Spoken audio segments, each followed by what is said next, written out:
ಓಂ ಶಾಂತಿ. ಓಂ ಶಾಂತಿ. Good morning. Good morning. ಇವತ್ತಿನ ವಿಷಯ ಶುಭ ಶುಭ ಭಾವನೆ, ಶುಭ ಕಾಮನೆ. ಶುಭ ಯಾವುದು? ಯಾವ ಕರ್ಮದಿಂದ, ಯಾವ ಕೆಲಸದಿಂದ ಯಾರಿಗೆ ಕಲ್ಯಾಣ ಆಗತ್ತೆ, ಒಳ್ಳೆಯದಾಗತ್ತೆ, ಅದು ಶುಭ. ಯಾವ ಕರ್ಮದಿಂದ, ಕರ್ಮದ ಫಲದಿಂದ, ವಸ್ತುವಿನಿಂದ, ಜ್ಞಾನದಿಂದ, ವಿಷಯದಿಂದ ಯಾರಿಗದು ಕೆಟ್ಟದಾಗಿದ್ದರೆ ಅದು ಅಶುಭ. ಅದು ಜಡನೇ ಇರ್ಬೋದು, ಅದು ಚೈತನ್ಯನೂ ಇರಬಹುದು ಅಲ್ವಾ? ಆದ್ಮೇಲೆ ಈ ಪ್ರಪಂಚದಲ್ಲಿ ಶುಭ ಯಾರಿಗೆ ಯಾವಾಗ ಆಗತ್ತೆ? ಪ್ರಪಂಚಕ್ಕೆ ಯಾವಾಗ ಆಗತ್ತೆ? ಕಲ್ಯಾಣ, ಸಂಪಾದನೆ, ಲಾಭ, ಪ್ರಯೋಜನ, ಒಳ್ಳೆಯದು ಯಾವಾಗ ಆಗತ್ತೆ? ಯಾವಾಗ ಸತ್ಯುಗ ಬಂತು. ಯಾರಿಗೆ ಭಗವಂತನ ಶಕ್ತಿ ಬಂದು ತಲುಪತ್ತೋ, ಭಗವಂತನ ಶಕ್ತಿ ಮಾತ್ರ ಅಲ್ವಾ? ಪ್ರಪಂಚದಲ್ಲಿ ಭಗವಂತನ ಶಕ್ತಿ ಇಲ್ಲದೇ ಇರುವಂತ ಸಮಯದಲ್ಲಿ ಪ್ರಪಂಚ ಕೆಳಗಡೆಗೆ ಹೋಯ್ತೋ ಮೇಲಕ್ಕೆ ಹೋಯ್ತೋ? ಕೆಳಗಡೆ ಹೋಯ್ತು ತಾನೆ. ಮೇಲಕ್ಕೆ ಬರ್ಬೇಕು ಅಂತ ಏನ್ ಮಾಡ್ಬೇಕಾಯ್ತು? ಭಗವಂತ ಬರ್ಬೇಕಾಯ್ತು ತಾನೆ. ನಮ್ಮ ಮಕ್ಕಳ ಮೂಲಕ ಶಕ್ತಿ ಕೊಡಬೇಕಾಯ್ತು ತಾನೆ. ಕಲ್ಯಾಣಕಾರಿ ಸಂಗಮ ಯುಗ ಅಂತಂದ್ರೆ ಪರಮಾತ್ಮನ ಶಕ್ತಿಯಿಂದ ಮಾತ್ರ ಜಡ ಮತ್ತು ಚೈತನ್ಯ ವಸ್ತುಗಳಿಗೆ ಯಾರಿಗಾದ್ರೂ ಕೂಡ ಕಲ್ಯಾಣ ಆಗ್ಬೇಕು ಅಂತಂದ್ರೆ ಒಂದೇ ಕಾರಣ. ಏನದು? ಶಕ್ತಿ. ಪರಮಾತ್ಮನ ಜ್ಞಾನ ಆಗ್ಲಿ, ಶಿಕ್ಷಣವಾಗ್ಲಿ, ಅವನ ಆಸ್ತಿ ಆಗ್ಲಿ, ಏನಾದ್ರೂ ಒಂದು ಪರಮಾತ್ಮನಲ್ಲಿ ಇರೋದು ಸಿಗಲೇಬೇಕು. ಇವಾಗ ನಿಮ್ಗೂ ಕೂಡ ನಿಮಗೆ ಕಲ್ಯಾಣ ಆಗಿದ್ದು ಪರಮಾತ್ಮನ ಜ್ಞಾನ ಸಿಕ್ಕಿದ ಮೇಲೆ ತಾನೆ. ಹೌದು. ಅವನ ಮೇಲೆ ನಿಶ್ಚಯ ಬಂದ ಮೇಲೆ ತಾನೆ. ರಾಜಯೋಗ ಆಗಿದ ಮೇಲೆ ತಾನೆ. ಓಕೆ, ಸ್ಥೂಲ ಬಿಟ್ಬಿಡಿ, ಬಿಲ್ಡಿಂಗ್ ಎಷ್ಟು ಬಂತು, ಬಂಗಾರ ಎಷ್ಟು ಬಂತು, ಅದು ಬೇಡ. ಆದ್ರೆ ಆತ್ಮಿಕವಾಗಿ ನಾನು ಆತ್ಮ ಅಲ್ವಾ? ಆತ್ಮದ ಉನ್ನತಿ ಆಗಿದ್ಯಾವಾಗ? ಪರಮಾತ್ಮ ಸಿಕ್ಕಿದ ಮೇಲಲ್ವಾ? ಶರೀರವನ್ನು ನೋಡಿ, ದಿನದಿಂದ ದಿನಕ್ಕೆ ಮುದುಕರಾಗ್ತಾ ಇದೀವಿ, ಹಲ್ಲುಗಳು ಬೀಳ್ತಾ ಇದಾವೆ, ಕಣ್ಣು ಕಾಣ್ತಾ ಇಲ್ಲ, ಕಿವಿ ಕೇಳ್ತಾ ಇಲ್ಲ, ಹೌದಾ? ವೀಕ್ ಆಗ್ತಾ ಇದೆ, ಹೌದಾ ಅಲ್ವೋ? ಆದ್ರೆ ಆತ್ಮ ಏನಾಗ್ತಾ ಇದೆ? ಖುಷಿ ಪಡ್ತಾ ಇದೆ. ಅದಕ್ಕೆ ಬೆಳಿಗ್ಗೆ 3 ಗಂಟೆಗೆ ಎದ್ಬಿಟ್ಟು ನಾವೇನ್ ಮಾಡ್ತೀವಿ? ಯೋಗವನ್ನ ಮಾಡ್ತೀವಲ್ವಾ? ಹೌದು ತಾನೆ. ಅಂದ್ಮೇಲೆ ಶುಭ ಭಾವ ಏನು? ಶುಭ ಭಾವ ನನಗೆ ಯಾವುದರಿಂದ ಕಲ್ಯಾಣವಾಗಿದೆಯೋ ಅದು ಎಲ್ಲರಿಗೂ ಕೂಡ ಏನಾಗಬೇಕು? ಸಿಗಬೇಕು. ಎಲ್ಲರಿಗೂ ಸಿಗಬೇಕು. ನಾನೇನು ಅನುಭವಿಸಿದನೋ ಅದು ಎಲ್ಲರಿಗೂ ಕೂಡ ಸಿಗಬೇಕು ಹೇಳುವಂತ ಭಾವದ ಜೊತೆಗೆ ಪ್ರಾಕ್ಟಿಕಲಿ ಅವರಿಗೆ ಸಿಗಲಿಕ್ಕೆ ನಾನು ಸಾಧನನು ಆಗಬೇಕು. ನಿಮ್ಮನಲ್ಲಿ ಕೆಲಸದವ್ರ ಮಗ ಬರ್ತಾರೆ, ಅವ್ರಿಗೆ ಓದಿಸ್ಲಿಕ್ಕೆ ಅವ್ರ ಹತ್ರ ಹಣ ಇಲ್ಲ. ಅಯ್ಯೋ ತುಂಬಾ ಬಡವರಲ್ವಾ, ಒಳ್ಳೆ ಕಡೆ ಕಾಲೇಜಲ್ಲಿ ಶಿಕ್ಷಣ ಸಿಗಲಿ ಅಂತ ಸಂಕಲ್ಪ ಮಾಡ್ಬಿಟ್ಟು ಆಗ್ಬಿಡ್ತದ? ಇಲ್ಲ. ಏನ್ ಮಾಡ್ಬೇಕು? ಹಣ ಸಹಾಯನೋ, ಪುಸ್ತಕನೋ, ಅಥವಾ ಅದಕ್ಕೆ ಬೇಕಾದ ಬ್ಯಾಗೋ ಏನೋ ಒಂದು ಏನ್ ಮಾಡ್ಬೇಕು? ನಾವು ಸಹಾಯವನ್ನ ಮಾಡ್ಬೇಕಲ್ವಾ? ಹಾಗೆ ಆದ್ಮೇಲೆ ಇಲ್ಲಿವರೆಗೆ ನಾವು ಶರೀರ ಅಂತ ತಿಳ್ಕೊಂಡು ಶರೀರಕ್ಕೆ ಬೇಕಾಗಿರೋದನ್ನ ಕೊಡ್ತಾ ಹೋದ್ವಿ ಅಲ್ವಾ? ಊಟ, ತಿಂಡಿ, ಬಟ್ಟೆ, ಹಣವನ್ನ ಕೊಡ್ತಾ ಹೋದ್ವಿ. ಅದು ಶುಭ ಆಯ್ತೋ ಅಶುಭ ಆಯ್ತೋ? ಅಶುಭ. ಶುಭ ಯಾವುದು? ಪ್ರತಿಯೊಂದು ಆತ್ಮನಿಗೆ ಭಗವಂತನ ಸಂದೇಶ ಸಿಗಲಿ. ನನ್ನ ಮಗ ಫಸ್ಟ್ ರ್ಯಾಂಕ್ ಬರ್ಲಿ ಅಂತ ಹೇಳೋದು ಶುಭನೋ? ನನ್ನ ಮಗ ಸದಾಕಾಲ ಭಗವಂತನ ಜೊತೆಯಲ್ಲಿ ಇದ್ಬಿಟ್ಟು ಈಶ್ವರಿ ಸುಖವನ್ನು ಅನುಭವ ಮಾಡ್ಲಿ ಅಂತ ಹೇಳೋದು ಶುಭನೋ? ಈಶ್ವರಿಯ ಸುಖ ಅನುಭವ ಭಗವಂತನ ಜೊತೆಲಿ. ಸರಿ. ನನ್ನ ಮಗ ತಿಂಗಳಿಗೆ 3 ಲಕ್ಷ ರೂಪಾಯಿ ಸಂಬಳ ತಗೊಳ್ಬೇಕು ಹೇಳೋದು ಶುಭನೋ? ತಿಂಗಳಿಗೆ 30,000 ತಗೊಂಡ್ರೂ ಪರವಾಗಿಲ್ಲ, ಅವನು ಈಶ್ವರೀಯ ಕಾರ್ಯದಲ್ಲಿ ಮುಂದುವರಿಬೇಕು ಹೇಳೋದು ಶುಭನೋ? ಈಶ್ವರಿಯ ಕಾರ್ಯದಲ್ಲಿ ಮುಂದುವರಿದೆ ಶುಭ. ಬರೀ ಬಾಯಲ್ಲಿ ಮಾತ್ರ, ಬರೀ ಬಾಯಲ್ಲಿ ಮಾತ್ರ. ಅಲ್ಲಿ ಬಾಬನ ಹತ್ರ ಹೋಗ್ಬಿಟ್ಟು ನನ್ನ ಮಗನಿಗೆ 3 ಲಕ್ಷ ಜಾಬ್ ಕೊಡ್ಸು ಅಂತಾನೆ ಹೇಳ್ತೀವಿ ನಾವು, ಹೌದಾ? ಪ್ರಾಕ್ಟಿಕಲಿ ನೋಡ್ಕೊಳ್ಳಿ, ನಾವೇನ್ ಮಾಡ್ತಾ ಇದ್ದೀವಿ, ನಾವೇನ್ ಮಾಡ್ಬೇಕು, ನಮ್ಮ ಮಕ್ಕಳು ಏನ್ ಮಾಡ್ತಿದ್ದಾರೆ, ನಮ್ಮ ಜೊತೆಲಿರೋರು ಏನ್ ಮಾಡ್ತಿದ್ದಾರೆ. ಸರಿ, ನಾವು ಶುಭ ಭಾವನೆಯಿಂದ ಬೇರೆಯವರಿಗೆ ನಾವೇನ್ ಮಾಡ್ತೀವಿ? ಭಗವಂತನ ಶಕ್ತಿಯನ್ನ ಕೊಡ್ತೀವಿ, ಜ್ಞಾನವನ್ನ ಕೊಡ್ತೀವಿ, ಎಲ್ಲ ಸರಿ ಸರಿ. ಅದರ ಬದಲಿಗೆ ನಿಮಗೇನು ಬೇಕು? ನಿಮ್ಗೇನ್ ಬೇಕು? ನನಗೆ ಸನ್ಮಾನ ಮಾಡ್ಬೇಕಪ್ಪ, ನನಗೆ ಕಿರೀಟ ಇಡಬೇಕು, ಅವ್ರು ನನಗೆ ಓಂ ಶಾಂತಿ ಅಂತ ಹೇಳ್ಬೇಕು, ನನಗೆ ಗೌರವ ಕೊಡ್ಬೇಕು, ಸರಿನೋ ತಪ್ಪೋ? ತಪ್ಪು. ತಪ್ಪು. ಮತ್ ಸರಿ ಯಾವ್ದು? ಪ್ರತಿ ಉಪಕಾರ ಬಯಸಬಾರದು. ಕರ್ಮ ಮಾಡಿದ್ಮೇಲೆ ಕರ್ಮದ ಫಲ ಬರ್ಬೇಕಲ್ವಾ? ಬಾಬಾ ಇನ್ನು ಬೇರೆ ಕೊಡ್ತಾರೆ. ಕರ್ಮದ ಫಲ ಬಯಸ್ಬೇಡ ಅಂತ ಬಾಬಾ. ಸರಿ, ನಾವೇನ್ ಹೇಳ್ಬೇಕು ಅಂತಂದ್ರೆ ಬಾಬಾ ಅವರಿಂದ ಆಶೀರ್ವಾದ ಸಿಗ್ಲಿ. ಏನ್ ಸಿಗ್ಲಿ? ದುವಾಯೆ ದೋ ದುವಾಯೆ ಲೋ. ನಮ್ಗೆ ಬೇರೆ ಏನು ಬೇಡ. ಅವ್ರು ಹೊಗಳೋದು ಬೇಡ, ಅವ್ರ ಕಿರೀಟ ಬೇಡ, ಅವ್ರದ್ದೇನೂ ಬೇಡ. ಅವ್ರು ಏನು ಕೊಡ್ಬೇಕು? ನಿನ್ನ ಶಕ್ತಿಯನ್ನ ಅವರು ಉಪಯೋಗ ಮಾಡಿಕೊಂಡು ಥ್ಯಾಂಕ್ ಯು ಅಂತ ಹೃದಯಾಂತರಾಳದಿಂದ ಏನ್ ಮಾಡ್ಬೇಕು? ಅವರು ಹೇಳ್ಬೇಕು, ಮನಸ್ಸಿಂದ, ಬಾಯಿಂದ ಹೇಳೋದು ಕೂಡ ಬೇಡ. ಶುಭ ಕಾಮನೆ, ನನಗೆ ಅಣ್ಣ ಗೌರವ. ಅವ್ರು ಹೇಳದಿದ್ರನು ಬಾಬಾನೇ ಕೊಡ್ತಾರಲ್ವಾ ಅಣ್ಣ? ಬಾಬಾನು ಕೊಡ್ತಾರೆ, ಅವರಿಂದನೂ ತಗೊಳ್ಬೇಕಲ್ವಾ? ಆ ತಗೊಳ್ಳುವಂತ ಕೆಲಸವನ್ನ ಮಾಡ್ಬೇಕಲ್ವಾ? ಅವಾಗೂನು ಎಕ್ಸ್ಪೆಕ್ಟೇಷನ್ ಆಗತ್ತಲ್ವಾ? ಏನು ಅಲ್ಲಲ್ಲ, ಎಕ್ಸ್ಪೆಕ್ಟೇಷನ್ ಅಂತಂದ್ರೂ ಕೂಡ ಆ ಕರ್ಮದ ಫಲ, ಒಂದು ಆಶೀರ್ವಾದ ಅಂತ ಬೇಕಲ್ವಾ? ಇವಾಗ ಏನಾಗತ್ತೆ, ಕೆಲವರು ಈಶ್ವರ ಸೇವೆಯನ್ನ ಮಾಡ್ತಾರೆ, ತಪಸ್ಸನ್ನು ಮಾಡ್ತಾರೆ, ಆದ್ರೆ ನಿರೀಕ್ಷೆಯನ್ನು ಇಟ್ಕೊಳ್ತಾರೆ. ನನಗೆ ಅವರು ಹಣ ಕೊಡ್ಲಿ, ಸನ್ಮಾನ ಮಾಡ್ಲಿ, ಗೌರವ ಕೊಡ್ಲಿ ಅಂತ ಶುಭ ಭಾವದ ಜೊತೆಗೆ ಶುಭ ಕಾಮನೆಯನ್ನ ಇಡೋದರ ಬದಲು ಈ ಇಚ್ಛೆನ ಇಟ್ಕೊಂಡಾಗಕ್ಕೆ ಬಾಬಾ ಹೇಳ್ತಾರೆ ರಾಯಲ್ ಮಾಯಿ. ಹೇಳ್ತಾರೋ ಹೇಳಲ್ವೋ? ಹೇಳ್ತಾನೆ. ಅಲ್ವಾ? ಹಾಗಾದ್ರೆ ಶುಭ ಕಾಮನೆ ಅಂತಂದ್ರೆ ಏನು? ಅವರು ಕೊಡುವಂತ ಆಶೀರ್ವಾದದಿಂದ ನಿಮ್ಮ ಆತ್ಮದ ಉನ್ನತಿನೂ ಕೂಡ ಏನಾಗ್ಬೇಕು? ಆಗ್ಬೇಕಲ್ವಾ? ನೀವೇನವರಿಗೆ ವೈಬ್ರೇಷನ್ ಅನ್ನ ಕೊಟ್ರಿ, ಅದರ ಬದಲು ಇದನ್ನೆಲ್ಲವನ್ನ ನಿರೀಕ್ಷಣೆ ಇಟ್ಕೊಂಡ್ರಿ. ಅವಾಗ ಏನಾಯ್ತು? ನೀವು ಕೊಟ್ಟಿರುವಂತ ಕರ್ಮದ ಫಲವನ್ನ ಇಲ್ಲೇ ತಿಂದ್ಬಿಟ್ಟು ಏನ್ ಮಾಡ್ಬಿಟ್ರಿ? ಅನುಭವಿಸ್. ಖಾಲಿ ಮಾಡ್ಬಿಟ್ರಿ. ಭವಿಷ್ಯಕ್ಕೋಸ್ಕರ ನಿಮ್ಮ ಹತ್ರ ಏನು ಇರ್ಲಿಲ್ವಲ್ಲ? ಇರ್ತದೋ ಇರಲ್ವೋ? ಶುಭ ಭಾವನೆಯನ್ನು ಇಟ್ಕೊಂಡಿದ್ದೀರಾ, ಅವರಿಗೆ ಬೇಕಾಗಿರೋದನ್ನ ಕೊಟ್ಟಿದ್ದೀರಾ, ಆದ್ರೆ ಕರ್ಮದ ಫಲವನ್ನ ತೆಗೆದುಕೊಳ್ಳುವಂತ ಸಮಯದಲ್ಲಿ ಏನ್ ಮಾಡ್ಬಿಟ್ಟಿದ್ದೀರಿ?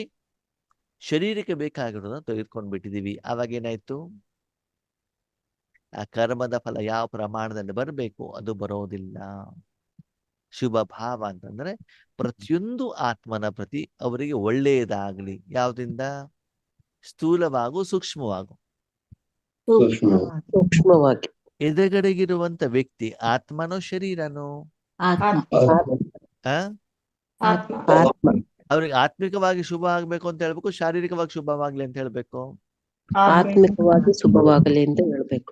ಸರಿ, ಅವಾಗ ಎದುರುಗಡೆ ಆತ್ಮ ಬಂದ್ಬಿಟ್ಟು ಹೇಳ್ತದೆ, ನನಗೊಂದು ಕಾರ್ ಬೇಕಿತ್ತು, ಬಿಲ್ಡಿಂಗ್ ಬೇಕಿತ್ತು, ಬಂಗಾರ ಬೇಕಿತ್ತು, ಅದನ್ನೆಲ್ಲ ಭಾವನೆ ಹೇಳ್ಬಿಟ್ಟು ಕೊಡಿಸಿ ಅಂತ ಹೇಳ್ತಾರೆ. ಅವಾಗ ಅದನ್ನ ಸಂಕಲ್ಪ ಮಾಡ್ಬೇಕು, ಮಾಡಬಾರ್ದು? ಮಾಡ್ಬಾರ್ದು. ಸರಿ, ನಿಮ್ಮ ಮನಸ್ಸಿಗೆ ಬರ್ತದೆ ನಾನು ಸ್ವಂತ ಬಿಲ್ಡಿಂಗ್ ಕಟ್ಕೊಳ್ಬೇಕು ಅಂತ. ಶುಭ ಹೌದೋ ಅಲ್ವೋ? ಅಲ್ಲ. ಅಲ್ಲ. ಹೌದು. ಅಲ್ಲ. ಶಾಶ್ವತವಾದದ್ದಲ್ಲ. ಯಾಕೆ? ಶಾರೀರಿಕ ಸಂಬಂಧಪಟ್ಟಿದ್ದಾಗತ್ತೆ. ಸ್ವಂತ ಬಿಲ್ಡಿಂಗ್ ಅಂದ ತಕ್ಷಣದಲ್ಲಿ ಎಷ್ಟು ಸಮಯ, ಎಷ್ಟು ಸಂಕಲ್ಪ, ಎಷ್ಟು ಹಣ ಎಲ್ಲ ವೇಸ್ಟ್ ಆಗ್ತದೋ ಆಗಲ್ವೋ? Time waste. ಹೌದು. ಆಗತ್ತೆ ತಾನೆ? ಹೌದು. ಇದು ಸ್ವಂತ ಮನೇಲಿರೋದು ಉತ್ಮಾನ, ಬಾಡಿಗೆ ಮನೇಲಿರೋದು ಉತ್ಮಾನ? ಯಾವ್ದೋ ಒಂದ್ ಮನೆ ಪುರುಷಾರ್ಥ ಮಾಡ್ಬೇಕಷ್ಟೇ. ಭಗವಂತ ಏನ್ ಕೊಟ್ಟಿದ್ರು ಅದ್ರಲ್ಲಿ ಇರ್ಬೇಕಷ್ಟೇ, ಅಷ್ಟೇ ಅಲ್ವಾ? ಅದಕ್ಕಾಗಿ ಹೌದು. ಭಗವಂತ ಬ್ರಹ್ಮ ಬಾಬಾ ಏನ್ ಮಾಡ್ತು? ಸ್ವಂತವನ್ನ ಎಲ್ಲವನ್ನ ಕೊಟ್ಬಿಟ್ರು. ಯಾರಿಗೆ? ಮಕ್ಕಳು. ತನುವನ್ನ ಕೊಟ್ಬಿಟ್ರು, ಧನವನ್ನು ಕೊಟ್ಬಿಟ್ರು, ಸಮಯವನ್ನ ಕೊಟ್ಟಿದ್ದಾರೆ. ಎಲ್ಲವನ್ನ ಭಗವಂತನಿಗೆ ಅರ್ಪಣೆ ಮಾಡ್ಬಿಟ್ಟು ತಾನೇನಾಗ್ಬಿಟ್ರು? ಫ್ರೀ ಆಗ್ಬಿಟ್ರು. ನಂದೇನು ಇಲ್ಲಪ್ಪ ಅಂತ, ಅಲ್ವಾ? ಸ್ಥೂಲವಾಗಿರೋದನ್ನ ಸೇರ್ಸ್ಲಿಕ್ಕೆ ಹೋಗಿಲ್ಲ ಬ್ರಹ್ಮ ಬಾಬಾರ, ಅಲ್ವಾ? ನಾವೇನ್ ಮಾಡ್ತೀವಿ? ಭಗವಂತನ ಉಪಯೋಗ ಮಾಡ್ಕೊಂಡ್ಬಿಟ್ಟು ನನಗೂ ಬೇಕು, ನನ್ನ ಮನೆಯವ್ರಿಗೂ ಬೇಕು, ನನ್ನ ಮಕ್ಕಳಿಗೂ ಬೇಕು, ನನ್ನ ಸೆಂಟರಿಗೂ ಬೇಕು. ಸರಿನೋ ತಪ್ಪೋ? ಅದಕ್ಕಾಗಿ ಬಾಬಾ ಹೇಳ್ತಾರೆ ಶುಭ ಭಾವ ಅಂತಂದ್ರೆ ಯಾರಿಗೆ ಭಗವಂತನ ಜೊತೆಗೆ ಜೋಡಣೆ ಮಾಡ್ತಿರೋ, ಭಗವಂತನ ಆಸ್ತಿಯನ್ನ ಪಡ್ಕೊಳ್ಳಿಕ್ಕೆ ನಿಮಿತ್ತ ಮಾಡ್ತಿರೋ, ಅವರಿಗೆ ಕೊಡಲಿಕ್ಕೆ ನೀವು ಸಾಧನವಾಗ್ತಿರೋ, ಆವಾಗ ಅದು ಎಲ್ಲದಲ್ಲೂ ಶುಭ ಇದೆ. ಅದು ಬಿಟ್ಟು ಸ್ಪಷ್ಟವಾಗಿ ಕೇಳಿ, ಭಗವಂತನ ಜೋಡಣೆ ಬಿಟ್ಟು ಎದುರುಗಡೆ ಇರುವಂತ ವ್ಯಕ್ತಿಯನ್ನು, ಈ ಪ್ರಪಂಚದ ಯಾವುದೇ ವಸ್ತು, ವ್ಯಕ್ತಿ, ವಿಷಯದ ಜೊತೆಗೆ ನೀವು ಜೋಡಣೆ ಮಾಡಿದ್ರಿ, ಅದು ಎಲ್ಲದಲ್ಲೂ ವಿಕಾರ ಇರುವಂತ ಕಾರಣದಿಂದ ಅವರ ಉನ್ನತಿ ಆಗತ್ತೋ ಅವನತಿ ಆಗತ್ತೋ? ಇವತ್ತು 30,000 ರೂಪಾಯಿ ಸಂಬಳ ಇರೋರು ನಾಳೆ 35,000ಕ್ಕೆ ಹೋಗ್ತಾರೆ, ಆಮೇಲೆ 40,000ಕ್ಕೆ ಹೋಗ್ತಾರೆ. ಇಲ್ಲಿ ನಿಧಾನಕ್ಕೆ ಅಮೃತ ವೇಳೆ ಗೋವಿಂದ, ಮುರ್ಲಿ ಇಲ್ವೇ ಇಲ್ಲ, ಸೆಂಟ್ರಿಗೆ ಹೋಗೋದೇ ಇಲ್ಲ. ಅವಾಗ ಸ್ಥಿತಿ ಏನಾಗ್ತಾ ಹೋಗ್ತದೆ? ಡೌನ್ ಆಗ್ತದೋ ಆಗಲ್ವೋ? ಅದಕ್ಕಾಗಿ ನಾವು ನಮ್ಮ ಜೀವನವನ್ನ ಭಗವಂತನಿಗೆ ಅರ್ಪಣೆಯನ್ನ ಮಾಡ್ಬಿಟ್ಟು ಹೆಂಗೆ ಕರ್ಕೊಂಡು ಹೋಗ್ತೀಯಪ್ಪ, ಕರ್ಕೊಂಡು ಹೋಗು ಅಂತ ಯಾರಿಗೆ ಬಿಟ್ಬಿಡ್ಬೇಕು? ಭಗವಂತ ಭಗವಂತ ಸದಾಕಾಲ ಈಶ್ವರಾನುಭೂತಿಯನ್ನು ಬೇರೆಯವರಿಗೆ ಮಾಡಿಸ್ಬೇಕು ಹೇಳುವಂತ ಮನೋಭಾವ ಇರಬೇಕಾಗ್ತದೆ. ನಮಗೆಲ್ಲರಿಗೂ ಗೊತ್ತು, ದಾದಿಯವರೆಲ್ಲ ಇದೇ ಮನೋಭಾವದಿಂದ ಸೇವೆ ಮಾಡಿರುವಂತ ಕಾರಣದಿಂದ ಅವ್ರು ನಿರೀಕ್ಷೆ ಮಾಡದಿದ್ರು ಕೂಡ ಅವ್ರಿಗೆ ಕಾರು, ಏರೋಪ್ಲೇನು, ಊಟ, ತಿಂಡಿ, ಬಟ್ಟೆ, ಬಿಲ್ಡಿಂಗ್ ಎಲ್ಲ ಸಿಕ್ಕಿಲ್ವೋ? ಸಿಕ್ತು. ಹಾಗಂತ ಅದ್ರ ಹಿಂದ್ಗಡೆ ಅವ್ರು ಓಡಿದ್ರ? ಇಲ್ಲ, ನಾವ್ ಯಾವ್ದು ಹಿಂದ್ಗಡೆ ಹೋಗ್ತಾ ಇದ್ದೀವಿ? ವಸ್ತು ಹಿಂದೆ ಹೋಗ್ತೀನಿ. ಹೆಸರು, ಕೀರ್ತಿ, ವಸ್ತು, ಸುಖದ ಸಾಧನಗಳು, ಇದ್ರ ಹಿಂದ್ಗಡೆ ನಾವು ಹೋಗ್ತಾ ಇದ್ದೀವಿ ಆತ್ಮೀಯರೇ. ಹೀಗೆಲ್ಲ ಸರಿನೋ ತಪ್ಪು? ತಪ್ಪು. ಅದಕ್ಕೆ ಶುಭ ಭಾವ ಯಾವುದು? ಯಾರೊಬ್ರು ಹಾಸ್ಪಿಟಲ್ ಮಲ್ಕೊಂಡಿರ್ತಾರೆ, ಅವ್ರ ಆರೋಗ್ಯ ಸರಿ ಇಲ್ಲ, ಅವಾಗ ಅವ್ರ ಪ್ರತಿ ಏನ್ ಸಂಕಲ್ಪ ಮಾಡ್ಬೇಕು? ಅವ್ರಿಗೆ ಆರೋಗ್ಯ ಹಾಗೆ ಸರಿ ಆರೋಗ್ಯ ಬೇಗ ಗುಣ ಆರೋಗ್ಯ ಸರಿ ಬೇಗ ಹೋಗ್ಲಿ, ಗುಣ ಭಗವಂತ ಸಂದೇಶ ಸಿಗ್ಲಿ, ಭಗವಂತ ರಕ್ಷಣೆ ಸಿಗ್ಲಿ. ಆರೋಗ್ಯ ಸರಿ ಹೋಗ್ಲಿ ಅಂತ ಸಂಕಲ್ಪ. ಓಕೆ, ಇಂಡಿಯಾ ಪಾಕಿಸ್ತಾನ ಯುದ್ಧ ನಡೀತಾ ಇದೆ, ಇವಾಗ ಏನ್ ಸಂಕಲ್ಪ ಮಾಡ್ಬೇಕು? ಎಲ್ಲರೂ ಶಾಂತವಾಗಿ ಇಡೀ ವಿಶ್ವದಲ್ಲಿ ಶಾಂತಿ ನೆಲೆಗೊಳ್ಳಲಿ. ಇಂಡಿಯಾ ಪಾಕಿಸ್ತಾನ ಯುದ್ಧದ ಬಗ್ಗೆ ಮಾತ್ರ ಮಾತಾಡಿ. ಇಂಡಿಯಾ ಪಾಕಿಸ್ತಾನ ಯುದ್ಧ ನಡೀತಿದೆ, ನೀವು ಏನಂತ ಸಂಕಲ್ಪ ಮಾಡ್ಬೇಕು? ಶಾಂತವಾಗಿ ಯುದ್ಧ ನಿಲ್ಲಿ ಅಂತ ಹೇಳಿ.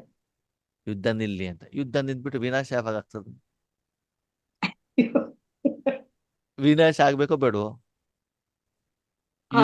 ಯುದ್ಧ ಬೇಡ, ಭೂಕಂಪ ಬೇಡ, ಪ್ರಕೃತಿ ವಿಕೋಪಗಳು ಬೇಡ, ಮತ್ತೆ ಪ್ರಪಂಚ ಶುದ್ಧ ಆಗೋದು ಹೆಂಗೆ? ಇವಾಗ ಸಂಕಲ್ಪ ಏನ್ ಮಾಡ್ಬೇಕು ಅಂತಂದ್ರೆ, ಆದಷ್ಟು ಬೇಗ ಪ್ರಪಂಚದಲ್ಲಿ ಎಲ್ಲರಿಗೂ ಭಗವಂತನ ಸಂದೇಶ ಸಿಗಬೇಕು. ಹಾಸ್ಪಿಟಲ್ ಪೇಷಂಟ್ ಇದ್ರೆ ಆ ಪೇಷಂಟ್ಗೆ ಈಶ್ವರ ಜ್ಞಾನ ಸಿಗೋದರ ಮೂಲಕ ಆ ನೋವನ್ನ ತಡೆದುಕೊಳ್ಳುವಂತ ಶಕ್ತಿ ಅವರಿಗೆ ಬರಬೇಕು. ಅವ್ರ ಕಾಯಿಲೆ ಗುಣ ಆಗ್ಲಿ ಅಂತ ನೀವು ಸಂಕಲ್ಪ ಮಾಡ್ಬಿಟ್ರೆ ಅವ್ರ ಕರ್ಮಭೋಗ ಕ್ಲಿಯರ್ ಆಗೋದು ಬೇಡವಾ? ಕರ್ಮಭೋಗ ಕ್ಲಿಯರ್ ಆಗ್ಬೇಕೋ ಬೇಡ? ಹೌದಾ? ಅವಾಗ ಕರ್ಮಭೋಗ ಕ್ಲಿಯರ್ ಆಗ್ಬೇಕು ಅಂದ್ರೆ ಭಗವಂತ ನೆನಪು ಮಾಡ್ಲೇಬೇಕಲ್ವಾ? ಮಾಡ್ಬೇಕು ಅಲ್ವಾ? ಇವಾಗ ಯಾವುದೋ ಒಂದು ಆಹಾರವನ್ನ ತಿನ್ನೋದ್ರಿಂದ ಒಬ್ಬ ವ್ಯಕ್ತಿಯ ಆರೋಗ್ಯ ಹಾಳಾಗ್ತಾ ಇದೆ, ಸರಿ. ಅವ್ರಿಗೆ ಮೆಡಿಸಿನ್ ಕೊಟ್ಬಿಟ್ಟು ಸರಿ ಮಾಡ್ಬೇಕು, ಅಥವಾ ಅವ್ರ ಆಹಾರನೇ ತಿಂದೇ ಇದ್ದಂಗೆ ನೋಡ್ಕೊಳ್ಬೇಕು? ಆಹಾರ ತಿಂದೆ ಯಾವ್ದ್ರಿಂದ ತೊಂದ್ರೆ ಆಗತ್ತೆ ಅದು ಕೊಡಬಾರ್ದು ನಾವು. ಅದನ್ನ ನಿಲ್ಸ್ಬೇಕಲ್ಲ, ಅದು ಅವ್ರಿಗೆ ಗೊತ್ತಾಗ್ಬೇಕಲ್ವಾ? ಹೌದು. ಇವತ್ತು ಸಂಬಂಧ, ಲೌಕಿಕ ಸಂಬಂಧ, ವ್ಯಕ್ತಿ, ವಸ್ತು, ವಿಷಯಗಳನ್ನ ಮನಸ್ಸಿನ ಮೂಲಕ ಆತ್ಮ ಕೊಟ್ಟಾಗ ಇವತ್ತು ನಮ್ಗೆ ದುಃಖ ಬರ್ತಾ ಇದೆಯಲ್ವಾ? ಅದರಿಂದ ಮನಸ್ಸು ಬುದ್ಧಿಯನ್ನು ನಾವು ತೆಗಿಬೇಕಲ್ವಾ? ಅದಕ್ಕಾಗಿ ಭಗವಂತ ಹೇಳ್ತಾರೆ, ಸಂಕಲ್ಪವನ್ನ ಮಾಡಿ ಆ ರೂಪದಲ್ಲಿ ಆದ್ರೂ ಕೂಡ ಭಗವಂತನ ಪರಿಚಯ ಸಿಗ್ಲಿ. ಆದ್ಮೇಲೆ ತಮ್ಮ ಎದುರುಗಡೆಗೆ ಎಷ್ಟೋ ಉದಾಹರಣೆಗಳಿದ್ದಾವೆ. ಎಷ್ಟೋ ಜನ ಮಹಿಳೆಯರ ಜೀವನದಲ್ಲಿ ಪತಿ ಶರೀರ ಬಿಟ್ಟ ಮೇಲೆ ಭಗವಂತನ ಪರಿಚಯ ಸಿಕ್ಕಿದೆ, ಹೌದಾ? ಅವಾಗ ಅವ್ರಿಗೆ ಕಲ್ಯಾಣ ಆಯ್ತು, ಅಕಲ್ಯಾಣ ಆಯ್ತು? ಆಗಿದೆಯೋ ಆಗಿಲ್ವೋ? ವ್ಯಾಪಾರದಲ್ಲಿ ನಷ್ಟವಾದಾಗ, ಜಾಬ್ ಕಳ್ಕೊಂಡಾಗ ಭಗವಂತನ ಗಟ್ಟಿಯಾಗಿ ಇಟ್ಕೊಂಡ್ಬಿಟ್ಟಿದ್ದಾರೆ, ಅವಾಗ ಅವ್ರಿಗೆ ಕಲ್ಯಾಣ ಆಯ್ತು, ಅಕಲ್ಯಾಣ ಆಯ್ತು? ಪತಿಯಿಂದ ಮಕ್ಕಳಿಂದ ತುಂಬಾ ದುಃಖಗಳು ಬಂದಾಗ ಬಾಬಾ ಅಂತ ಓಡ್ತಾರೆ, ಕಲ್ಯಾಣ ಆಯ್ತು, ಅಕಲ್ಯಾಣ ಆಯ್ತು? ಕಲ್ಯಾಣ ಆಗ್ತದೆ. ಮತ್ತೆ ವಾಪಸ್ ಬಾಬಾ ಹತ್ರ ಏನ್ ರಿಕ್ವೆಸ್ಟ್ ಇರ್ತದೆ ಅಂತಂದ್ರೆ, ಪಾಪ ನನಗೊಂದು ಸ್ವಂತ ಮನೆ ಕಳಿಸ್ತೀಯಾ? ಮತ್ತು ವಾಪಸ್ ಸ್ಥೂಲವಾಗಿರೋ ಡಿಮಾಂಡ್ಗಳೇ ನಮ್ಮ ಹತ್ರ ಬಾಬನ ಹತ್ರ ಹೋಗ್ತವೆ ಬಿಟ್ರೆ ಈ ವಾಸ್ತವಿಕ ಸತ್ಯವನ್ನ ನಾವೇನ್ ಮಾಡೋದಿಲ್ಲ, ಅರ್ಥ ಮಾಡ್ಕೊಳ್ಳೋದಿಲ್ಲ ಆತ್ಮೀಯರೇ. ಅದಕ್ಕಾಗಿ ನಿಮ್ಮ ಪ್ರತಿಯಾಗ್ಲಿ, ಬೇರೆಯವರ ಪ್ರತಿಯಾಗ್ಲಿ ಶುಭ ಯಾವುದು ಅಂತಂದ್ರೆ, ಎಷ್ಟು ನೀವು ಅವರಿಗೆ ಭಗವಂತನ ಕಡೆ ಕರ್ಕೊಂಡು ಹೋಗ್ತಿರೋ, ಭಗವಂತನ ಸಂದೇಶವನ್ನ ಕೊಡ್ತಿರೋ, ಜ್ಞಾನವನ್ನ ಕೊಡ್ತಿರೋ, ಅದಕ್ಕೆ ಸಾಧನವಾಗ್ತಿರೋ, ಅಷ್ಟು ಪ್ರಪಂಚಕ್ಕೆ ಶುಭವಾಗ್ಲಿಕ್ಕೆ ನೀವೇನಾಗ್ತೀರಿ? ನಿಮಿತ್ತರಾಗ್ತೀರಿ. ಅದಕ್ಕಾಗಿ ಮೊದಲು ಶುಭ ಭಾವ. ಕೆಲವೊಂದ್ಸಲ ನಾವೇನ್ ಮಾಡ್ತೀವಿ, ಬಾಬನ ಹತ್ರ ಹೋಗ್ಬಿಟ್ಟು, ಬಾಬಾ ಯೋಗೇಶ್ ಅಣ್ಣ ಇದಾರಲ್ಲ, ನಿನ್ನೆ ಕ್ಲಾಸಲ್ಲಿ ಬಾಯಿಗೆ ಬಂದಾಗ ಬೈದಿದ್ದಾರೆ, ಅವ್ರಿಗೆ ತಲೆನೋವು ತರ್ಸು. ಬಾಬನ ಹತ್ರ ಹೋಗ್ಬಿಟ್ಟು ಹೇಳೋ, ಏನ್ ಹೇಳೋದು? ನಿನ್ನೆ ಕ್ಲಾಸಲ್ಲಿ ಇಂಡೈರೆಕ್ಟ್ ಆಗಿ ಬಾಬಾ ಬೈದಿದ್ದಾರೆ ಯೋಗೇಶ್ ಅಣ್ಣ, ಅದಕ್ಕಾಗಿ ಏನ್ ಮಾಡ್ಬೇಕು? ಅವ್ರಿಗೆ ತಲೆನೋವು ತರಿಸ್ಬೇಕು. ಸರಿ, ನೆಕ್ಸ್ಟ್ ಡೇ ಯೋಗೇಶ್ ಅಣ್ಣ ಕ್ಲಾಸಿಗೆ ಬರೋದೇ ಇಲ್ಲ. ನೆಕ್ಸ್ಟ್ ಡೇ ಫೋನ್ ಮಾಡ್ತೀವಿ, ಅಣ್ಣವ್ರು ಯಾಕೆ ಬರ್ಲಿಲ್ಲ? ಅವ್ರಿಗೆ ತುಂಬಾ ತಲೆನೋವಿತ್ತು. ಹೌದಾ? ಒಳಗಡೆಯಿಂದ ಖುಷಿ ಇರ್ತದೆ, ಬಾಬಾ ಥ್ಯಾಂಕ್ ಯು, ನನ್ ಮಾತು ಕೇಳಿದೆಯಲ್ಲ ನೀನು. ಹಂಗೆ ಆಗ್ಬೇಕು. ಶುಭ ಹೌದು ಅಲ್ವೋ? ಬಾಬಾ ನಿಮ್ ಮಾತು ಕೇಳ್ದೋ ಕೇಳಿಲ್ವೋ?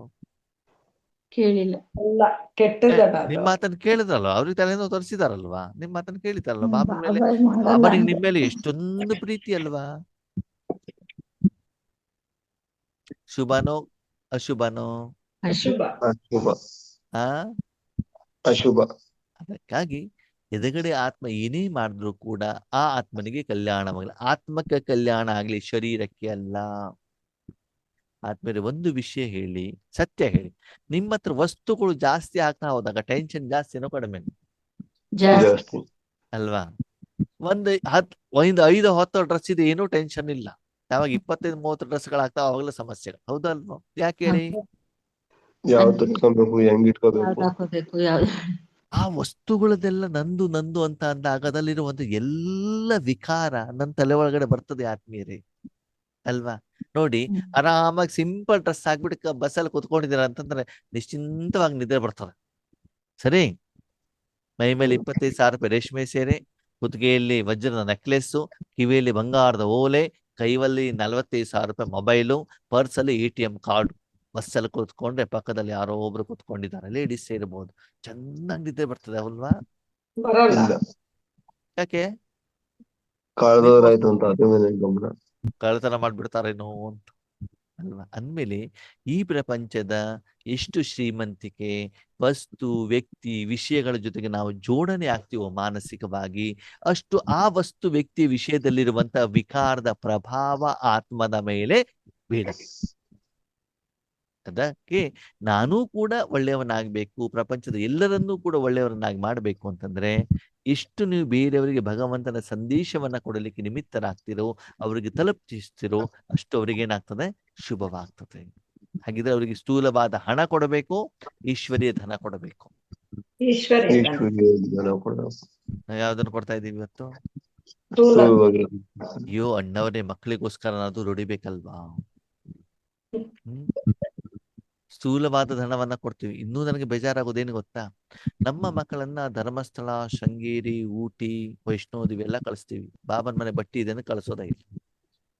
ಅಯ್ಯೋ ಅಣ್ಣವ್ರೆ, ನಮ್ಮ ಮಕ್ಕಳಿಗೆ ರಜಾ ಇಲ್ಲಪ್ಪ, ನಮಗೂ ರಜಾ ಇಲ್ಲ, ನಾವು ಊರು ಸುತ್ತಲಿಕ್ಕೆ ಹೋಗ್ಬೇಕು. ಇದು ನಮ್ಮ ಮನೋಸ್ಥಿತಿ. ಬಾಯಲ್ಲಿ ಮಾತು ಶುಭ ಭಾವನೆ, ಶುಭ ಕಾಮನೆ. ಮಕ್ಕಳು ಮೊಬೈಲ್ ಕೇಳಿದ ತಕ್ಷಣ ಕೊಡಿಸ್ಬಿಡ್ತಾರೆ. ಅಯ್ಯೋ ಸ್ಕೂಲಿಗೆ ಹೋಗ್ತಿದಾರಲ್ವಾ, ಅದೇ ಬಾಬಾ ನೆನಪು ಮಾಡಿ ಅಂತ ಬಿಟ್ಟು ನಾವೇನ್ ಮಾಡಲ್ಲ, ಅವರಿಗೆ ಹೇಳೋದಿಲ್ಲ. ಅಯ್ಯೋ ನಾವ್ ಹೇಳ್ತೀವಿ ಅಣ್ಣವ್ರೆ, ಅವ್ರು ಕೇಳೋದಿಲ್ಲ. ಅವ್ರು ಕೇಳೋದು ಆಮೇಲೆ. ನೀವು ಮಾಡ್ತಾ ಇದ್ದೀರಾ? ನೀವು ಸೀರಿಯಸ್ ಆಗಿ ಮಾಡ್ತಾ ಇದ್ದೀರಾ? ನೀವು ಕಾರ್ಯದಲ್ಲಿ ತರ್ತಾ ಇದ್ದೀರಾ? ಮೊದಲು ನೀವೇನ್ ಮಾಡ್ಕೊಳ್ಳಿ, ಚೆಕ್ ಮಾಡಿ. ನಿಮ್ಮ ಮನೇಲಿ ನಿಮ್ಮ ಮಕ್ಕಳು ಸ್ಟೂಡೆಂಟ್, ನೀವು ಸ್ಟೂಡೆಂಟ್? ನಾವು ಸ್ಟೂಡೆಂಟ್ ಅಣ್ಣ. ಅವಾಗ ನಮ್ಮ ಸ್ಟೂಡೆಂಟ್ ಲೈಫ್ ಅನ್ನ ನಾವು ಮಾಡ್ತಿದೀವ? ಸ್ಕೂಲಿಗೆ ಹೋದಾಗ ಹೇಳ್ತಾರೆ ಏನಂತ, ನೋಡ್ರಿ ನಿಮ್ಮ ಮಕ್ಕಳು ಹೋಮ್ ವರ್ಕ್ ಮಾಡೋದಿಲ್ಲ. ಹೌದಾ? ನಾವ್ ಎಷ್ಟು ಹೇಳಿದ್ರು ಕೂಡ ನಮ್ಮ ಮಕ್ಕಳು ಮಾತೇ ಕೇಳುದಿಲ್ರಿ, ಮೊಬೈಲ್ ಆಟ ಆಡ್ತಿರ್ತಾರೆ, ಟಿವಿ ನೋಡ್ತಾ ಇರ್ತಾರೆ. ಮಕ್ಕಳ ಮೇಲೆ ಕಂಪ್ಲೇಂಟ್ ಮಾಡ್ತೀವಿ. ಯಾರು? ಪೇರೆಂಟ್ಸ್. ಮತ್ತೆ ನೀವು ನಿಮ್ಮಪ್ಪನ ಹೋಮ್ವರ್ಕ್ ಎಷ್ಟು ಮಾಡ್ತಿದ್ದೀರಿ? ಪ್ರತಿದಿನ ಕೇಳಿದಾಗ ಎಷ್ಟು ಜನ ಉತ್ತರ ಹೇಳ್ತಾ ಇದ್ದೀರಿ? ಸರಿನೋ ತಪ್ಪ ಆಮೇಲಿನ ಪ್ರಶ್ನೆ. ನಾನು ಬಾಬಾ ಕೊಟ್ಟಿರುವಂತ ಒಂದು ಕೆಲಸ, ಹೋಮ್ವರ್ಕ್, ಈ ವಿಷಯದ ಬಗ್ಗೆ ಹೇಳಿದ್ದಾರೆ, ನಾನು ಹೇಳ್ತಾ ಇದ್ದೇನಾ ಉತ್ತರ? ಯಾವಾಗ ನೀವು ಸರಿಯಾಗಿ ಸ್ಟೂಡೆಂಟ್ ಇಲ್ಲ, ನಿಮ್ಮ ಮಕ್ಕಳು ಸರಿಯಾಗಿ ಸ್ಟೂಡೆಂಟ್ ಆಗ್ಬೇಕು ಅಂತ ನೀವು ನಿರೀಕ್ಷೆ ಯಾಕೆ ಮಾಡ್ತೀರಿ? ಅವ್ರಿಗೆ ಬುದ್ಧಿ ಇಲ್ಲ, ನೀವೇ ಸರ್ಟಿಫಿಕೇಟ್ ಕೊಟ್ಟಿದ್ದೀರಿ, ನಿಮ್ಗೆ ಬುದ್ಧಿ ಇದೆಯಾ? ನೀವು ಕ್ಲಾಸ್ ಸರಿಯಾಗಿ ಅಟೆಂಡ್ ಮಾಡ್ತಿದ್ದೀರಾ? ನಿಮ್ಮಲ್ಲಿ ಪರಿವರ್ತನೆ ಇದೆಯಾ? ನಾಳೆ ದಿನ ನಿಮ್ಗೆ ಕೇಳಬಹುದು ನಿಮ್ಮ ಮಕ್ಕಳು, ನೀವು ಕೂಡ ಈಶ್ವರಿ ವಿಶ್ವವಿದ್ಯಾಲಯ ಸ್ಟೂಡೆಂಟ್ ಅಂತ ಹೇಳ್ತೀರಿ, ಕ್ಲಾಸ್ ಕೇಳ್ಬೇಕಾದ್ರೆ ನಿದ್ರೆ ಮಾಡ್ತಾ ಇರ್ತೀರಿ, ಮತ್ತೆ ನಮ್ಗೆ ಯಾಕೆ ಕೇಳ್ತೀರಾ? ಕೇಳ್ತಾರ ಕೇಳಲ್ವೋ? ಮತ್ತೆ ಅವರಿಗೆ ಹೇಳುವಂತ ಮೊದಲು ನಾನ್ ಸರಿಯಾಗಿರ್ಬೇಕಲ್ವಾ? ಆದ್ಮೇಲೆ ಮೊದಲು ಯಾರಿಗೆ ಶುಭವಾಗ್ಬೇಕು? ನನಗೆ. ಸರಿ, ನೆಕ್ಸ್ಟ್ ಶುಭ ಕಾಮನೆ. ಬಾಬನ ಮಗು ಆದ್ಮೇಲೆ ನಿಮ್ಗೇನು ಬೇಕು? ನಿಮ್ಗೇನು ಇಚ್ಛೆ ಇದೆ? ಸತ್ಯುಗದ ರಾಜನಾಗ್ಬೇಕು ಅಂತ ಇಚ್ಛೆ ಇದೆಯಾ? 36 ವೆರೈಟಿ ಊಟ ತಿನ್ಬೇಕು ಅಂತ ಇಚ್ಛೆ ಇದೆಯಾ? ಏನ್ ಇಚ್ಛೆ ಇದೆ? ಸರ್ವಗುಣ ಸಂಪನ್ನ ಆಗ್ಬೇಕು ಅಂತ. ಮತ್ತೆ ಆಮೇಲೆ ತಂದೆಯ ಕಾರ್ಯಕ್ಕೆ ಸಹಯೋಗಿ ಆಗ್ಬೇಕು. ಏನ್ ಇಚ್ಛೆ ಇರಬೇಕು ಅಂತಂದ್ರೆ, ನನ್ನನ್ನ ಭಗವಂತ ವಿಶ್ವ ಕಲ್ಯಾಣಕ್ಕೆ ಬೇರೆಯವರು ಕೊಡಲಿಕ್ಕೆ ಉಪಯೋಗ ಮಾಡ್ಕೊಳ್ಬೇಕು ಹೊರತು ನನಗೆ ಬೇಕು ಅಂತಿಲ್ಲ. ಶಿವಬಾಬಾ ಯಾವಾಗ್ಲೂ ತನಗೆ ಬೇಕು ಅಂತ ಸಾಧನೆ ಮಾಡ್ತಾರ? ಅವ್ರೇನ್ ಸಾಧನೆ ಮಾಡ್ಬೇಕಾಗಿಲ್ಲ ಬಿಡ, ಅವನಂತ ಏನೂ ಇಲ್ಲ. ಶಿವಬಾಬಾ ಬಂದ್ರೆ ತನಗೋಸ್ಕರನ ಬೇರೆಯವ್ರಿಗೋಸ್ಕರನೋ? ನಮಗೋಸ್ಕರ. ಬೇರೆಯವ್ರಿಗೋಸ್ಕರ. ಬ್ರಹ್ಮಬಾಬಾ ಇವತ್ತು ಸೇವೆ ಮಾಡ್ತಾರೆ ತನಗೋಸ್ಕರನೋ ಸರ್ವರಿಗೋಸ್ಕರನೋ? ಸರ್ವರಿಗೋಸ್ಕರ. ನಾವ್ ಮಾಡ್ತಾ ಇರೋದು ಯಾರಿಗೋಸ್ಕರ? ನನಗೋಸ್ಕರ. ನಾನು, ನನ್ನ ಕುಟುಂಬ, ನನ್ನ ಪರಿವಾರ ಚೆನ್ನಾಗಿದೆ ಸಾಕಣ್ಣ. ನೋಡಿದ್ರೆ ಹೆಂಗ ಬೇಕಾದ್ರೆ ಆಗೋಗ್ತದೆ, ನಮ್ಗೇನ್ ಸಂಬಂಧ ಇಲ್ಲ. ನಮ್ಮ ಊರಿನಲ್ಲಿ ಬಾಂಬ್ ಬೀಳ್ದಿದ್ರೆ ಆಯ್ತು, ನಮ್ಗೇನ್ ತೊಂದ್ರೆ ಆಗದಿದ್ರೆ ಆಯ್ತು. ಉಳಿದವ್ರಿಗೆ ಏನು ಬೇಕಾದ್ರೂ ಆಗಲಿ. ಇದು ಶುಭನೋ ಅಶುಭನೋ? ಅಶುಭ. ಹೀಗೆ ಶುಭ ಭಾವ. ಯಾರಿಗಾದೂನು ಕೂಡ ಸಂಕಲ್ಪ ಮಾಡಬೇಕಾದ್ರೆ ಆ ಭಾವ ಉದ್ದೇಶ ಏನೇ ಇಲ್ಲಿ ಶುಭ ಇಲ್ಲಿ ಯಾವುದು ಶುಭ? ಯಾರಿಗೆ ಈಶ್ವರೀಯ ಸಂದೇಶ ಸಿಗ್ತದೋ, ಎಂಥದೇ ಆತ್ಮ ಇಲ್ಲಿ ಆತ್ಮರೇ ಎಷ್ಟೇ ಕಠಿಣವಾಗಿರುವಂತ ಆತ್ಮ ಇರಲಿ, ಒಂದೇ ಸಂಕಲ್ಪವನ್ನ ಮಾಡ್ಲಿ, ಅವರಿಗೆ ಈಶ್ವರೀಯ ಆಸ್ತಿ ಸಿಗಲಿ, ಈಶ್ವರೀಯ ಸಂದೇಶ ಸಿಗಲಿ. ಇಲ್ಲಪ್ಪ ನಮ್ಮ ಮನೆಯವ್ರು ಯಾವಾಗ್ಲೂ ಅವ್ರಿಗೆ ಈಶ್ವರೀಯ ಜ್ಞಾನ ಸಿಗ್ಲಿಕ್ಕೆ ಸಾಧ್ಯವೇ ಇಲ್ಲ. ಫಸ್ಟಿಗೆ ಸರ್ಟಿಫಿಕೇಟ್ ನಿಮ್ದೇ ಬಂದ್ಬಿಡ್ತದೆ. ನಾವ್ ಎಷ್ಟೋ ಜನ ಆತ್ಮಗಳಿಗೆ ಫೋನ್ ಮಾಡ್ತೀವಿ, ಅಕ್ಕೋರೆ ಬಟ್ಟಿ ಇದೆ ಅಣ್ಣವ್ರೆ, ನಮ್ಮ ಮನೆಯವ್ರು ಕಳಿಸೋದೇ ಇಲ್ಲ. ಅವ್ರು ಕೇಳೋಕ್ಕಿಂತ ಮೊದ್ಲೇನೆ ಇವ್ರದೊಂದು ಸರ್ಟಿಫಿಕೇಟ್ ಏನಂತ, ನಮ್ಮ ಮನೆಯವ್ರು ಕಳಿಸೋದಿಲ್ಲ. ಅಂದ್ಮೇಲೆ ನೀವೇನ್ ಸಂಕಲ್ಪ ಮಾಡಿದ್ದೀರಿ? ನೆಗೆಟಿವ್. ನೆಗೆಟಿವ್ ಮಾಡಿದಿರೋ ಮಾಡಿಲ್ಲೋ? ಅವ್ರು ಹೌದು. ಏನ್ ಹೇಳ್ತಾರೆ ಇವತ್ತು ಪರಿವರ್ತನೆ ಆಗಿರ್ಬೋದು, ಯಾರಿಗ್ ಗೊತ್ತು. ಆಯ್ತು, ಒಂದು ಒಳ್ಳೆ ಆಪರ್ಚುನಿಟಿ ಸಿಕ್ಕಿದೆ, ಬಾಬನಿಗೆ ನಾವು ಹೇಳೋಣ, ಬಾಬಾ ನಾನು ಹೋಗ್ಬೇಕು ಅಂತ ಈ ವಿಷಯದಲ್ಲಿ ಜಗಳ ಮಾಡೋಣ, ಆತ್ಮನ ಪರಿವರ್ತನೆ ಮಾಡಿ ಅವರು ಆಶೀರ್ವಾದ ಕೊಟ್ಬಿಟ್ಟು ಕಳ್ಸ್ಕೊಡ್ಲಿ ಅಂತ ಶುಭ ಸಂಕಲ್ಪವನ್ನ ಮಾಡೋಣ. ಅದಕ್ಕಿಂತ ಮೊದ್ಲೇನೆ ನೀವು ಸರ್ಟಿಫಿಕೇಟ್ ಯಾಕೆ ಕೊಡ್ತೀರಿ? ಸರಿನೋ ತಪ್ಪೋ? ತಪ್ಪು. ಹಾಗೆ ಪ್ರತಿಯೊಂದು ಕರ್ಮವನ್ನು ಚೆಕ್ ಮಾಡ್ತಾ ಹೋಗಿ ಆತ್ಮೀಯರೇ. ನಾನು ಬೇರೆಯವ್ರ ಪ್ರತಿ ಶುಭವಾಗಿದೆನೋ ಅಶುಭವಾಗಿದೆನೋ? ವಿಶೇಷವಾಗಿ ಮನಸ ವಾಚ ಕರ್ಮಣ, ನಮ್ಮಿಂದ ಏನು ಕರ್ಮ ನಡೆದ್ರೂ ಕೂಡ ಅದು ಸರ್ವರಿಗೂ ಒಳ್ಳೇದಾಗುವಂಥದ್ದು ಇರಬೇಕೇ ಹೊರತು ಅಲ್ಲಿ ಸ್ವಾರ್ಥನೂ ಕೂಡ ಇರಬಾರ್ದು. ನಮ್ಮ ಕುಟುಂಬ ಚೆನ್ನಾಗಿರ್ಲಿ, ನಮ್ಮ ಊರು ಚೆನ್ನಾಗಿರ್ಲಿ, ಹಿಂದೂಗಳ ಮಾತು ಚೆನ್ನಾಗಿರ್ಲಿ, ನಮ್ಮ ಸೆಂಟರ್ನವ್ರ ಮಾತು ಚೆನ್ನಾಗಿರ್ಲಿ, ಈ ಭಾವನೂ ಕೂಡ ಇರಬೇಕು. ಸರ್ವರು ಚೆನ್ನಾಗಿರ್ಬೇಕು. ಸರ್ವೇ ಜನಾಃ ಸುಖಿನೋ ಭವಂತು, ಲೋಕ ಸಮಸ್ತ ಸುಖಿನೋ ಭವಂತು. ಮೂರು ಲೋಕ ಚೆನ್ನಾಗಿರ್ಲಿ, ಸರ್ವರು ಸುಖದಿಂದ ಇಲ್ಲಿ ಹೇಳುವಂತ ಮನೋಭಾವ ನಮ್ಮಲ್ಲಿ ಇರಬೇಕಾಗ್ತದೆ. ಅದಕ್ಕಾಗಿ ಸ್ವಯಂ ಪ್ರತಿಯಾಗ್ಲಿ ಬೇರೆಯವ್ರ ಪ್ರತಿಯಾಗ್ಲಿ ಶುಭ ಕಾಮನೆಯನ್ನ ಇಟ್ಟುಕೊಳ್ಳಿ. ಓಕೆ, ಅವ್ರು ಏನು ಬೇಕಾದ್ರೂ ಡಿಮಾಂಡ್ ಅನ್ನ ಮಾಡ್ಲಿ, ಅದೇ ಭಗವಂತನ ಹತ್ರ ಹೋದಾಗ ಭಗವಂತ ಅಂತ ಹೇಳಿರ್ಬೇಕು, ಭಗವಂತ ಅವರಿಗೆ ಈಶ್ವರನ ಶಕ್ತಿಯನ್ನ ಕೊಡಿಸು, ಆ ಕಷ್ಟವನ್ನ ಎದುರಿಸುವಂತ ಶಕ್ತಿಯನ್ನ ಕೊಡಿಸು, ಅವ್ರ ಜೀವನದಲ್ಲಿ ಸ್ಟ್ರಾಂಗ್ ಆಗಿ ನಿಲ್ಲುವಂತ ಕೆಲಸವನ್ನ ಕೊಡಿಸು. ಓಕೆ, ಈಗ ನಿಮ್ಮ ಮನೆಯಲ್ಲಿ ಯಾರೊಬ್ಬರ ಮಹಿಳೆ ಇದ್ದಾರೆ ಅಂತ ತಿಳ್ಕೊಳ್ಳಿ, ಅವ್ರ ಪತಿ ಶರೀರ ಬಿಟ್ಟಿದ್ದಾರೆ.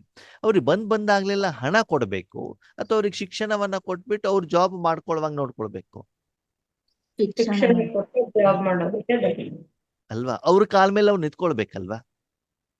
ಯಾರಿಗೋ ಕಷ್ಟ ಬಂದಾಗ ನೀವು ಶಕ್ತಿಯನ್ನ ಕೊಡಿ, ಬೇಡ ಅಂತ ಹೇಳಿಲ್ಲ. ಜೊತೆಯಲ್ಲಿ ಈ ಸಂಕಲ್ಪವನ್ನ ಮಾಡಿ ಅವರಿಗೂ ಕೂಡ ಈಶ್ವರಿ ಜ್ಞಾನವನ್ನ ಸಿಕ್ಕಿದ್ರೆ ಅವರೇ ಡೈರೆಕ್ಟ್ ಆಗಿ ಬಾಬನಿಂದ ಏನ್ ಮಾಡ್ತಾರೆ?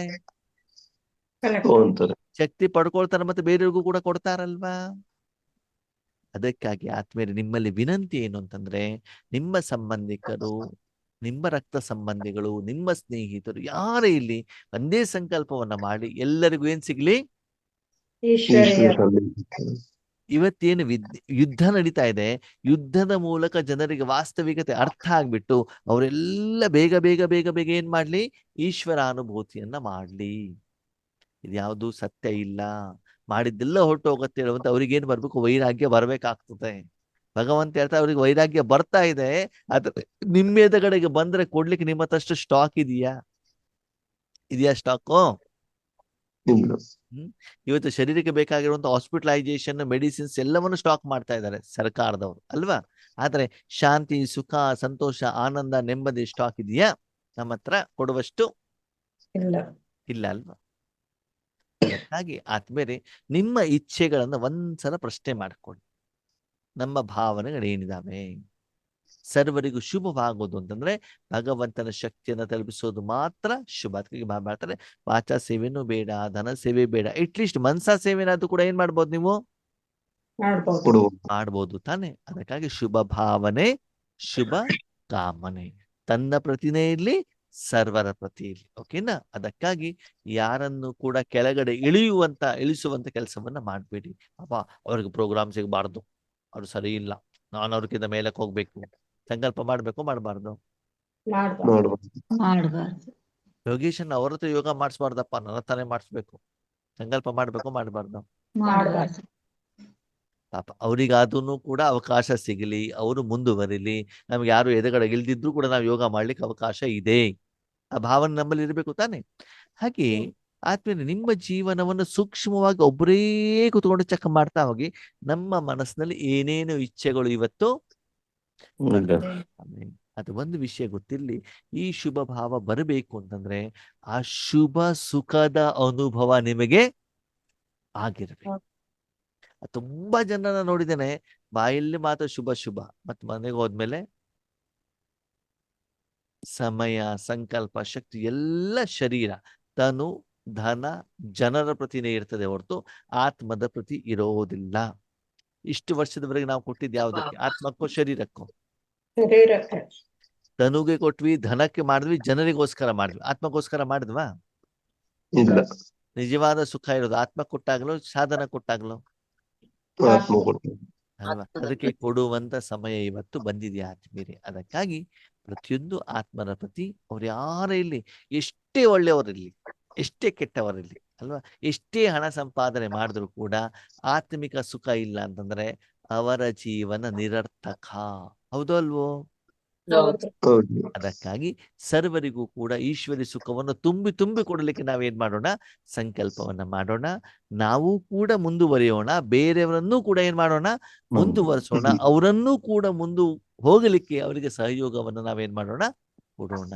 ಇಷ್ಟು ಬೇರೆಯವರನ್ನ ಮುಂದುವರಿಸ್ತಿರೋ ಅಷ್ಟು ನೀವು ಮುಂದುವರಿತೀವಿ. ಮುಂದಕ್ಕೆ ಹೋಗ್ತೀರಿ. ಅದಕ್ಕಾಗಿ ಪ್ರತಿಯೊಂದು ಆತ್ಮದ ಪ್ರತಿ ಏನ್ ಮಾಡೋಣ? ಶುಭ ಭಾವ ಮತ್ತು ಶುಭ ಕಾಮನೆ, ಇಚ್ಛೆಗಳು. ನೀವು ವೈಯಕ್ತಿಕವಾಗಿ ಏನು ಶುಭ ಕಾಮನೆ ಇಟ್ಕೊಳ್ಬೇಕು? ಲಾಸ್ಟ್ ಕ್ವಶನ್, ನೀವು ಯಾವ ಇಚ್ಛೆಯನ್ನು ಇಟ್ಕೊಳ್ಬೇಕು? ಈಶ್ವರ ಸಂದೇಶ ನನ್ನನ್ನ ಭಗವಂತ ಪ್ರತಿ ಸೆಕೆಂಡ್ ಉಳಿದಿರುವಷ್ಟು ಆಯುಸ್ಸು ವಿಶ್ವ ಕಲ್ಯಾಣಕ್ಕೋಸ್ಕರ ಎಲ್ಲರಿಗೂ ಈಶ್ವರಿ ಶಕ್ತಿಯನ್ನು ಕೊಡ್ಲಿಕ್ಕೆ ನಾನು ಏನ್ ಮಾಡ್ಬೇಕು? ಉಪಯೋಗ ನಿಮಿತ್ತ ಮಾಡ್ಕೊಳ್ಬೇಕು, ನಿಮಿತ್ತ ಮಾಡ್ಬೇಕು, ಸಾಧನೆ ಮಾಡ್ಬೇಕು ಅಂತ ಶುಭ ಕಾಮನೆ ಇಟ್ಕೊಂಡು ಎಲ್ಲರಿಗೋಸ್ಕರ ಅಂತ ಮಾಡೋಣ. ಅವ್ರು ಯಾರು ಬೇಕಾದ್ರೂ ಆಗ್ಲಿ, ಅವ್ರ ಭಯೋತ್ಪಾದಕರಾಗ್ಲಿ, ಉಗ್ರಗಾಮಿಗಳು ಯಾರು ಬೇಕಾದ್ರೂ ಆಗ್ಲಿ, ಅವ್ರಿಗೆಲ್ಲರಿಗೂ ಕೂಡ ಏನಾಗ್ಬೇಕು? ಒಳ್ಳೆಯವರಾಗ್ಬಿಟ್ಟು ಎಲ್ಲರ ಮನಸ್ಸು ಏನಾಗ್ಬೇಕು? ಪರಿವರ್ತನೆ ಆಗ್ಬೇಕು. ವಿಶ್ವದಲ್ಲಿ ವಸುದೈವ ಕುಟುಂಬಕಂ ಹೇಳುವಂಥದ್ದು ಏನಾಗ್ಬೇಕು? ರೆಡಿ ಆಗ್ಬೇಕು. ಎಲ್ಲರಿಗೂ ವಾಸ್ತವಿಕ ಸತ್ಯ ಏನಾಗ್ಬೇಕು? ಗೊತ್ತಾಗ್ಬೇಕು. ಆ ಶುಭ ಭಾವನೆ ಜೊತೆಗೆ ಅದನ್ನು ಕಂಪ್ಲೀಟ್ ಮಾಡ್ಲಿಕ್ಕೆ ಅದಕ್ಕೆ ತಕ್ಕ ಹಾಗೆ ಸಾಧನೆಯನ್ನು ಕೂಡ ನಿರಾಕಾರ ರೂಪದಲ್ಲಿ ಮಾಡ್ತಾ ಹೋಗಿ. ಓಕೆ, ಅಚ್ಚಾ. ಓಂ ಶಾಂತಿ. ಓಂ ಶಾಂತಿ.